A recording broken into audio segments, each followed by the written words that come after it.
Hello, I am Raja Sikula from Government Degree College, Palakuma, Hyderabad.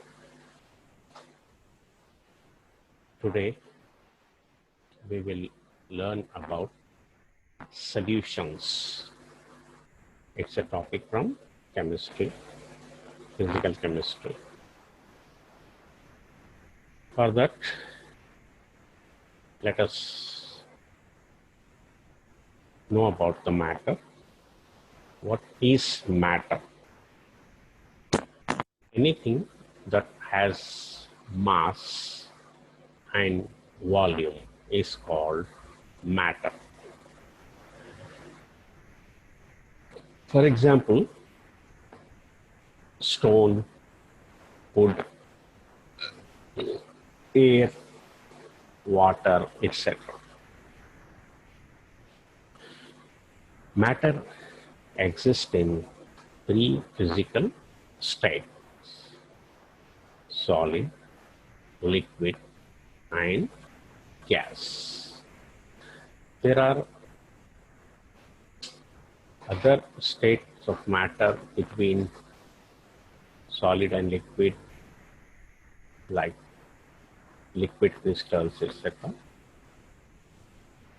Now, let us know about an element. What is an element? Because to have thorough knowledge of matter, we have to discuss about element, compound, mixture, etc. If in a given quantity of matter, all atoms are similar, then it is called an element. For example, we have elements like hydrogen, carbon, oxygen, sulfur, phosphorus, iron, etc. If I take a small quantity of hydrogen, then all atoms in that will be similar. Similarly, if I take small piece of iron, then also the atoms in it will be similar. These elements may have atoms which can combine to give molecules. What are molecules? Molecules are aggregate of atoms. Sometimes there may be monoatomic molecule or diatomic, triatomic, tetraatomic, like that. For example, iron is monoatomic.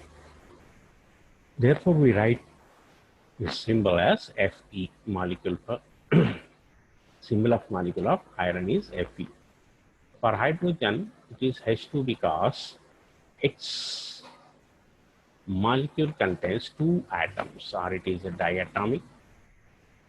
Phosphorus is tetraatomic. Sulfur has 8 atoms in its molecule. Therefore, molecules of element which are homoatomic may have single atom or more than one, like 2 atoms or more. Therefore, they are monoatomic, diatomic, tetraatomic, etc. Then let us consider compound. When 2 or more elements chemically combine, compounds are formed. Here,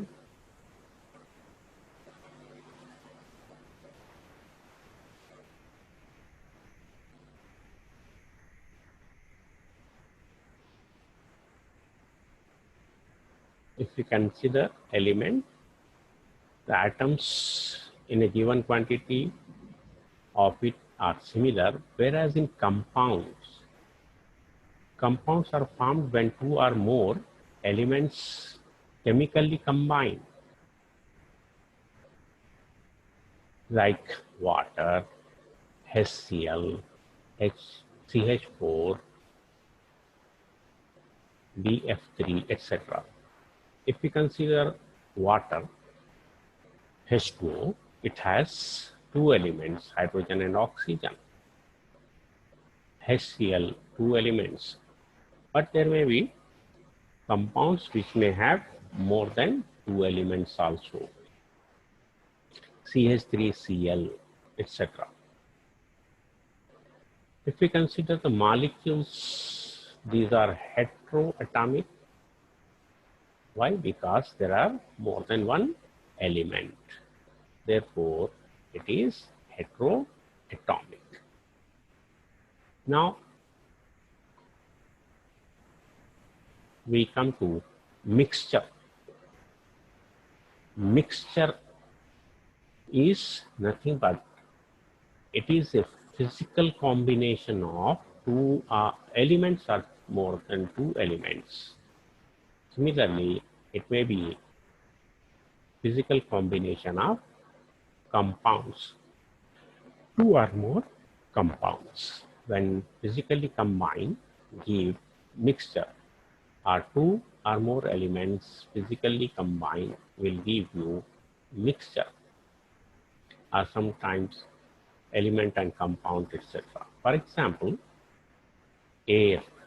Air is a mixture of many gases like hydrogen, nitrogen, oxygen, water, etc., etc. Similarly, sugar solution. Sugar solution is a mixture of sugar and water. When sugar is dissolved in water, we get a mixture. Similarly, lemon juice, steel, brass, HCl in water, etc., etc. We can also make mixtures like sand and water, iron fillings in sand, etc. Now, coming to the solutions like sugar solution, we cannot distinguish the sugar particles in its solution with water. Similarly, if we dissolve a salt in water, we cannot identify the molecules of or particles of salt present in it in dissolved condition. But if we consider sand in water, naturally we can distinguish. Therefore, we can divide mixtures in two types. One is called heterogeneous, the other is called homogeneous. What is heterogeneous mixture? A mixture in which certain physical properties like concentration, color, taste, density, diffractive index, etc. are not similar throughout the mixture. Then it is called heterogeneous mixture. For example, if we consider sand in water, it's a mixture, but you know, sand particles will settle down in the bottom of the vessel. So we can distinguish it clearly. Therefore, it is a heterogeneous mixture. Similarly, iron fillings in water or in sand will produce heterogeneous mixture. Coming to the other type of mixture, we have homogeneous mixture. A mixture in which certain physical properties like concentration, color, taste, density, refractive index, etc. are similar throughout the mixture. Then it is called homogeneous mixture. For example, if we consider sugar solution in water or aqueous solution of salt NaCl or lemon juice, etc. If I consider salt in water, a small quantity of salt is dissolved in water, we get a clear solution. Maybe it is transparent and we can see the taste. If we taste from anywhere in the solution, it will give you similar taste. Concentration will be similar. Every physical properties which we mentioned here are similar. Similarly, in sugar solution also. Therefore, these type of mixtures are called homogeneous. And the homogeneous mixture is also called as solution. Therefore, the definition of solution is homogeneous mixture of a substance is called solution. Or homogeneous mixture of a solute with its solvent is called solution. The other meaning is this mixture has certain physical properties similar throughout the solution, and these properties are concentration, color, taste, density, refractive index, etc. And the examples may again be salt in water, sugar in water, lemon juice, and any such type of mixture, which is a homogeneous in nature. Now, there are two components in the solution. How many components? Two. One is called solute, the other is called solvent. So, we have two components in the solution. One is called solute. What is solute? Generally, the substance which is present in a small quantity in the solution is called solute. Whereas the substance which is present in large quantity in solution is called solvent. For example, in sugar solution in water, water is solvent and sugar is solute. Similarly, salt is also solute. So, water is solvent. And you know, many substances are solute dissolved in water. Therefore, water is called universal solvent. Water is called as universal solvent. And many substances which are either polar in nature or ionic in nature dissolve in water. For example, alcohol, sodium chloride, sodium sulfate, sodium carbonate, magnesium sulfate, potassium chloride. Many are there which are either ionic in nature or polar in nature. For example, if we take HCl, HCl is a polar substance. It is a covalent but polar substance. It gets dissolved in water. Or magnesium chloride, aluminum chloride, potassium chloride, sodium carbonate, many substances are there which are soluble in water. This is the reason why water is called universal solvent. And you remember, water is a polar substance. Whereas the other type of substances like covalent compound, which are pure covalent in nature, like kerosene, sweet oil, any other oil, grease, etc., are insoluble in water. Remember, covalent compounds, which are pure covalent in nature, are insoluble in water. Therefore, this can be remembered like dissolves like.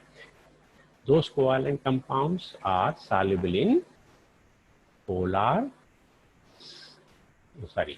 non-polar solvent like benzene, kerosene, carbon tetrachloride, carbon disulfide, etc. Ether, many are there. Petrol, diesel, kerosene, benzene, CCl4, CS2, etc. covalent in nature and non-polar. So non-polar solute dissolve in non-polar solvent. Anyway, you have to remember that solution has two components, solute and solvent. So solute plus solvent give you solution. And solute has different nature. So depending upon the nature of solute, solubility depends. The solubility of compound depends on nature of solute, nature of solvent, temperature, etc. If solute is gas, then naturally it depends on pressure also. Then what is solubility? Solubility is nothing but the amount of solute dissolved in a given amount of solvent. It is clearly depends on nature of solute, nature of solvent, temperature, and pressure if it is a gas.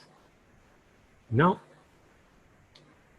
there may be two types of solutions here depending upon the number of solutes present.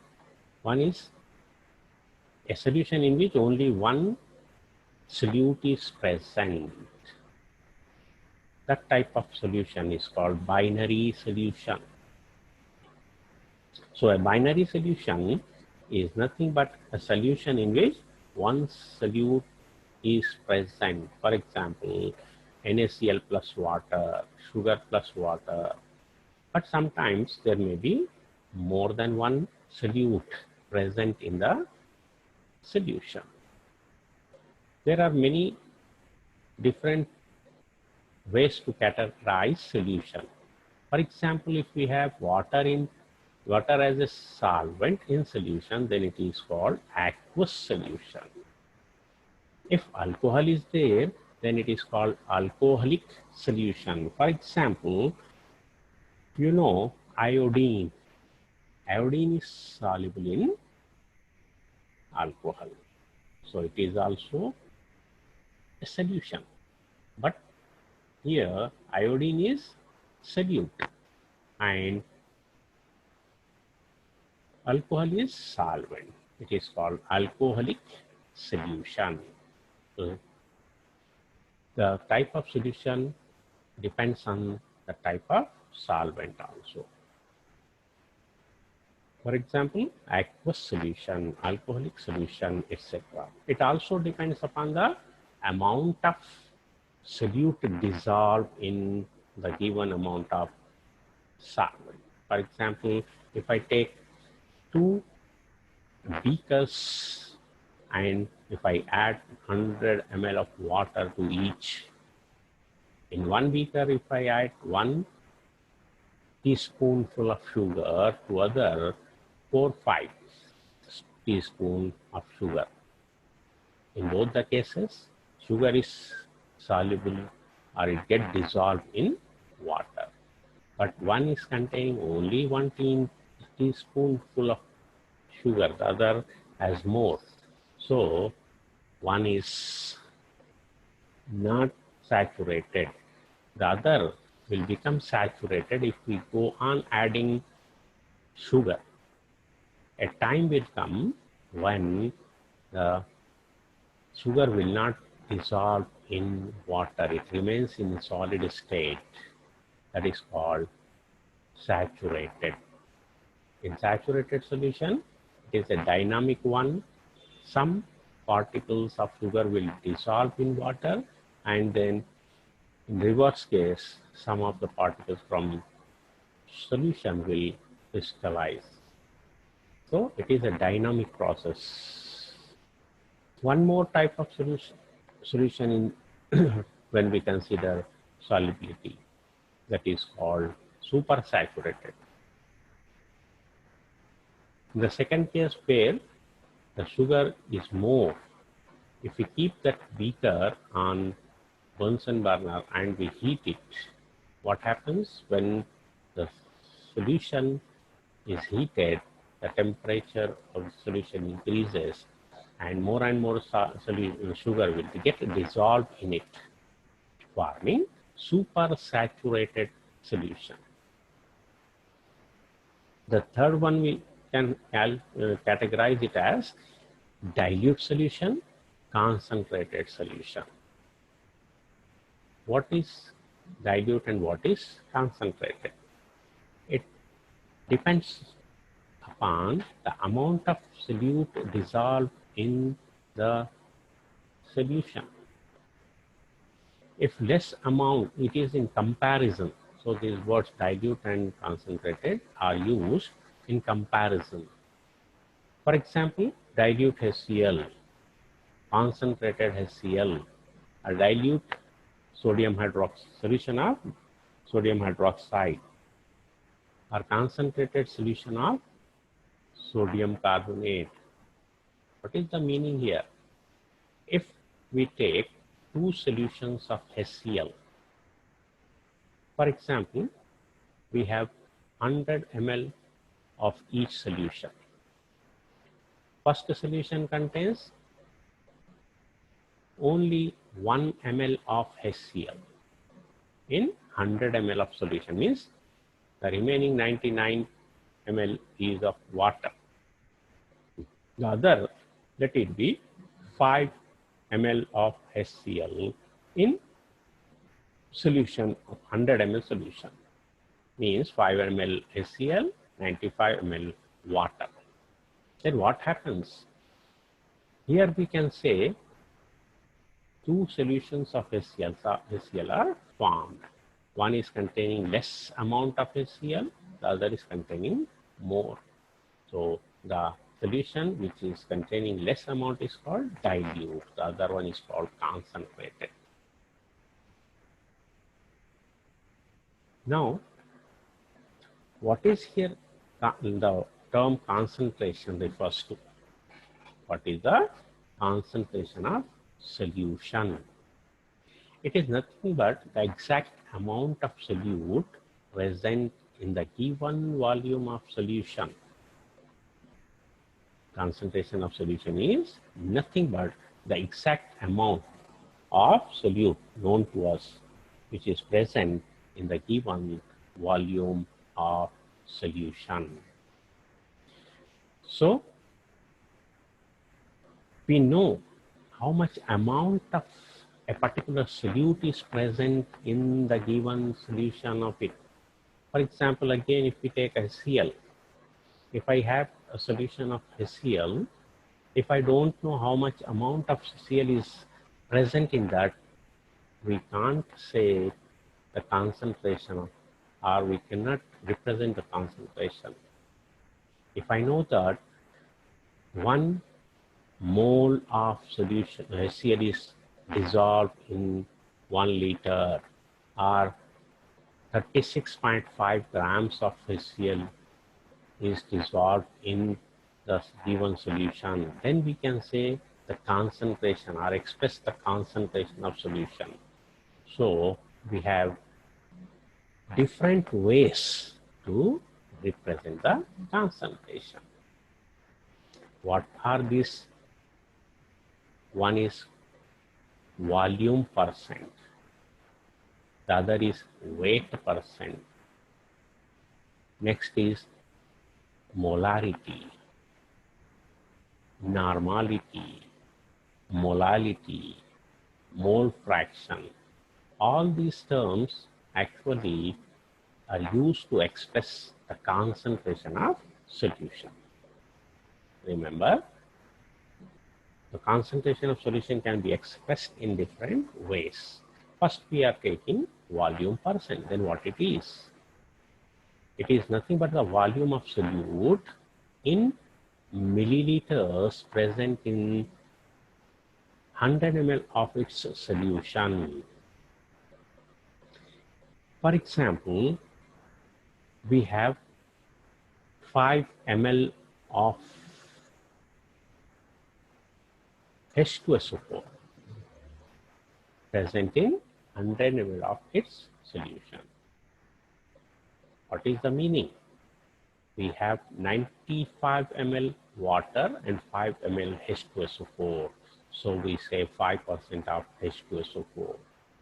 Similarly, 10% of HCl means 10% means 10 out of 100. Therefore, 10 ml HCl, 90 ml water. In that way, we can represent it. Therefore, volume percent is nothing but volume of solute divided by volume of solution into 100. Here, small v represent volume of solute, capital V represent volume of solvent. The next one is weight percent. Here, solute is taken in weight or mass. For example, 30 grams, 10 grams, 5 grams, 1 gram, like that. Therefore, we can define it as it is the weight of solute in grams present in the 100 ml of its solution, 100 grams of its solution. So if we take 100 grams of solution, then how much weight of substance or solute is present? That is called weight percent. And the formula is weight percent is equal to small w by small w plus capital W into 100. Means weight of solute divided by weight of solution into 100. As I told you just now, if I take 5 grams of HCl by weight or mass and 95 grams of water, and if I mix it, I get 100 grams of solution of HCl in water or aqueous solution of HCl I get. That is called 5% HCl by weight. Okay. If I take 5 grams of H2SO4 and 95 grams of water, then it gives you 5% H2SO4 solution in water. If I weigh 10 grams of sodium carbonate and if I add it to 90 grams of water, I get 10% of solution of sodium carbonate in water, or it is 10% aqueous solution of sodium carbonate. These are simple, but next are the ways of expressing concentration which are generally used in laboratory. When we do experiment, we come across these words: molarity, normality, molality, mole fraction. These 4 are very, very important. First, let us consider molarity. What is molarity? It is nothing but number of moles of solute present in 1 liter of its solution. Number of moles of solute present in 1 liter of its solution is called molarity of the solution. The formula is M is equal to N by V, where V should be in liters. Molarity of a solution is given as weight divided by molecular weight into 1 by volume. So the formula m is equal to n by v here is converted into m is equal to w by small w by mw into 1 by v. Why it is converted into that? Because molarity is number of moles divided by volume, and volume should be in liters. But number of moles is nothing but weight divided by molecular weight. Therefore, the second formula is more useful in the laboratory. How? If we know the weight of substance or solute and molecular weight of the same substance or solute, and we divide the weight of solute by molecular weight, we get number of moles. Then if we substitute in the above formula, that is m is equal to n by v, we get the molarity. And the units of molarity are moles per liter. Here, for example, let us take 1 mHCl or 0.1 mNaOH, etc. What is 1 mHCl? It is nothing but 1 molecular weight or 1 gram molecular weight of HCl dissolved in the solution whose volume is 1 liter.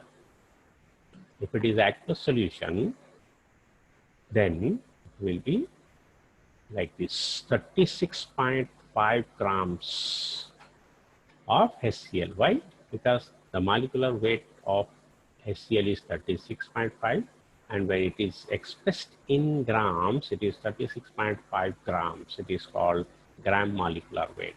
And 1 gram molecular weight is called as 1 mole. Therefore, it is 1 molar HCl solution or 1 molar solution of HCl in water, or it is aqueous solution of HCl whose molarity is 1 m or whose concentration is 1 m. We can express it different ways. That is the difference. So you should remember that when we say 1 m HCl means we have taken 36.5 grams of HCl in 1 liter of solution of HCl. Why it is 36.5 grams? Because gram atomic weight of hydrogen is 1 and that of chlorine is 35.5. When we add these two, 35 plus 1, 36.5. Similarly, 0.1 m NaOH. What is the molecular weight of NaOH? It is nothing but 40 grams, 23 of sodium, 16 of oxygen, 1 of hydrogen.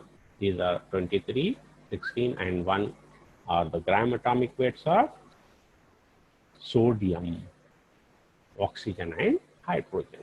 When we add it, we will get the sum as 40. Now 40 grams of sodium hydroxide is called gram molecular weight of sodium hydroxide, and 1 gram molecular weight of sodium hydroxide is nothing but 1 mole of sodium hydroxide. When 1 mole of sodium hydroxide, that is 40 grams, are dissolved in 1 liter of sodium hydroxide, then it is called 1 m. So 1 liter of sodium hydroxide solution contains, if it contains 40 grams, then it is 1 m. But we are taking 0.1 m, means 40 into 0.1 means 4 grams. The other meaning is when we take 4 grams of sodium hydroxide and dissolve it in water and then make the solution up to 1000 ml or 1 liter, then it is called 0.1 m NaOH solution in water, or it is aqueous solution of sodium hydroxide whose molarity is 0.1 m. 0.1 m is also called as decimolar. 0.1 means 1 by 10. Therefore, it is decimolar solution. In this way, we can say 0.1, 0.2 or 0.5, 1 m, 2 m, etc. 1 m means molar. So this was about molarity, and the units are moles per liter. You know that solutions are made in standard flask, and standard flasks are generally made up of glass, and the capacity or the volume of the vessel which is made up of glass or metal depends on temperature. Why? Because due to increase in temperature, the vessel may get expanded. Therefore, the molarity gets changed when temperature changes. That means molarity depends on temperature. Similarly, normality also depends on temperature. Therefore, we can say that the molarity and normality depends on temperature. Therefore, we can say that these are not so accurate. Therefore, we need to take another one, and that may be molality. It is independent of temperature. Why? Because here we take masses or the weight. Mass of the substance is taken, not the volume. So, molality is better than molarity. So the definition of molality is number of moles of solute present in 1 kilogram of the solution. Number of moles of solute present in 1 kg of its solution is called molality of the solution. We can represent it by small m, and the formula will be N by W, where N is number of moles of solute and W is weight of solution in kg. Here, moles per kg is the unit. If we have 36.5 grams of HCl in 1000 grams of HCl solution of it in water, it is called 1 molal solution. Molality is independent of temperature because mass is independent of temperature. Whereas normality and molarity depends on temperature because volume depends on temperature. Now, next is normality. Then what is normality? Normality is one of the way to express the concentration, and the definition is number of gram equivalent weights of solute present in 1 liter of its solution is called normality of the solution. What is normality?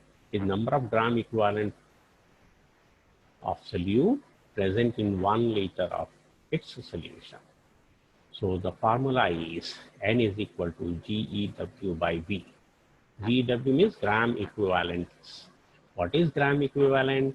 It is nothing but the molecular weight divided by number of charges or valency of that particular atom or element. For example, HCl, NaOH, etc. produce a univalent ion. Therefore, the molecular weight and gram equivalent weight will be same. But there are substances which produce divalent, trivalent ions. Therefore, in those cases, gram equivalent weight and gram molecular weight are not same. For example, H2SO4, if we consider, in the case of H2SO4, molecular weight is 98, but it produced sulfate ion in water, indicating that two negative charges are there. Therefore, 98 divided by 2 will give you gram equivalent weight of H2SO4, and that will be equal to 49 grams. So there is a lot of difference between molarity and normality in those cases. That means in the substances which produce dye positive or dye negative or tri positive or tri negative, etc. These ions have charges +2 or -2, +3 or -3, like that. Therefore, the gram equivalent weight will be different. As I told you, in the case of H2SO4, molecular weight of H2SO4 is 98, but the gram equivalent weight is 49. Why? 98 divided by 2. Similarly, for sodium carbonate, it is 106 and 53. 106 is the molecular weight of sodium carbonate. Because it produces carbonate with two negative charges, 106 divided by 2 means 53. Here comes the difference. For example, if I take two different solutions, one with 1 liter in 1 liter of solution containing 53 grams of sodium carbonate, and the other contains 106 grams. 106 grams will give you 1 molar solution. 1 molar solution of sodium carbonate, but its normality will be doubled. That means 2 normal, 2N solution.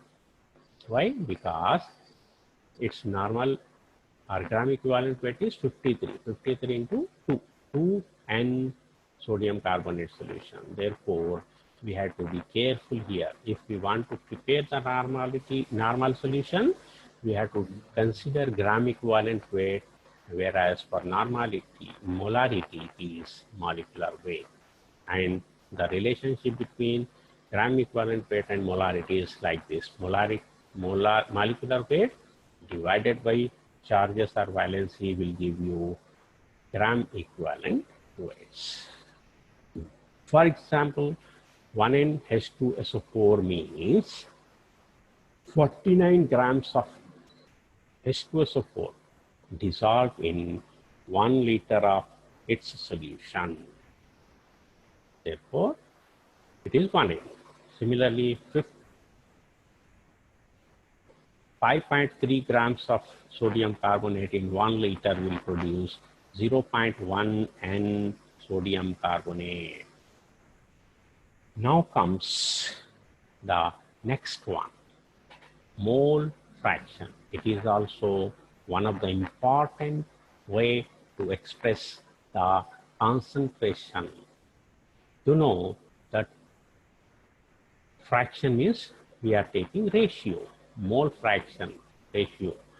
What it is, actually it is defined as the ratio of number of moles of one component to the total number of moles of solution. As I told you earlier, solution have two components. Solution has two components. One is solute, the other is solvent. Therefore, mole fraction is of two types: mole fraction of solute, mole fraction of solvent. Therefore, we can define it as the ratio of number of moles of a component to the total number of moles of solution, and the mole fraction is represented by chi. Chi A is equal to chi A divided by chi A plus chi B. Okay. Here we can take two different things. One is for solute, another is for solvent. If we define mole fraction of solvent or solute, it will be like this. For solute, It is the ratio of number of moles of the solute to total number of moles of solution. Whereas for solvent, it is nothing but the ratio of number of moles of solvent to the total number of moles of solution. You should remember that the mole fraction of solvent plus mole fraction of solute is always equal to 1. That means the sum of mole fractions of two components of the solution is equal to 1. Therefore, if we don't know the mole fraction of one of the component and if we know the other one, then we can find the mole fraction of other. For example, if we know the mole fraction of solvent, then we can calculate mole fraction of solute or vice versa. With this, we end the lesson. The remaining we will take it in part 2. Okay, thank you.